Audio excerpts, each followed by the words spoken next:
देवळा तालुक्यातील उमराणे शिवारात राष्ट्रीय मुंबई-आग्रा महामार्गावर आज सकाळी 8:30 वाजेच्या सुमारास शहादा डेपोच्या एसटी बसचा भीषण अपघात झाला. MH14 MH2310 क्रमांकाची बस चालकाचं नियंत्रण सुटल्यानं थेट रस्त्याच्या कडेला असलेल्या गुलमोहराच्या झाडावर जाऊन आदळली. अपघात इतका भीषण होता की बसमधील प्रवाशांमध्ये किंकाळ्या सुरू झाल्या. बसमध्ये तब्बल 25 ते 30 प्रवासी प्रवास करत होते. चालकासह 7 ते 8 जण जखमी झाल्याची प्राथमिक माहिती समोर आली आहे. काही प्रवाशांना गंभीर मार लागल्याचंही सांगितलं जात आहे. सर्वात संतापजनक बाब म्हणजे वारंवार होत असलेल्या एसटी अपघातानंतरही राज्य परिवहन महामंडळ अजूनही धडा घेताना दिसत नाहीये. बसची तांत्रिक तपासणी झाली होती का? चालकावर कामाचा अतिरिक्त ताण होता का? बसचा वेग नियंत्रणाबाहेर गेला होता का?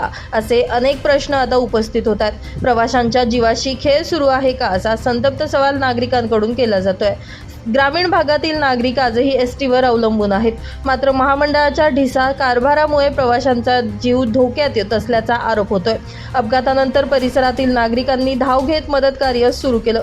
जखमींना तातडीनं रुग्णालयात हलवण्यात आलं. घटनेची माहिती मिळताच देवळा पोलीस ठाण्याचे पोलीस निरीक्षक सार्थक नेते हे घटनास्थळी दाखल झाले. पोलिसांनी पंचनामा करून पुढील तपास सुरू केलाय.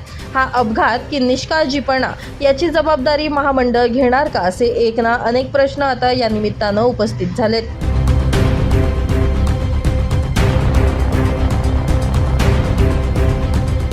तुमचं नाव सांगा.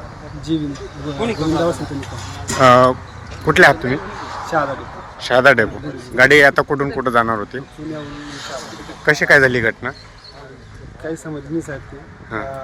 5 सेकंदात एकूण किती प्रवासी होते गाडीमध्ये? 7 प्रवासी 8 प्रवासी होते. हां. प्रवासी लहान कुणाला लागलेलं वगैरे? नाही काही किरकोळ एवढं लागलं ड्रायव्हर पायाला पुढं काही गाडी वगैरे होती काही? नाही काहीच नाही.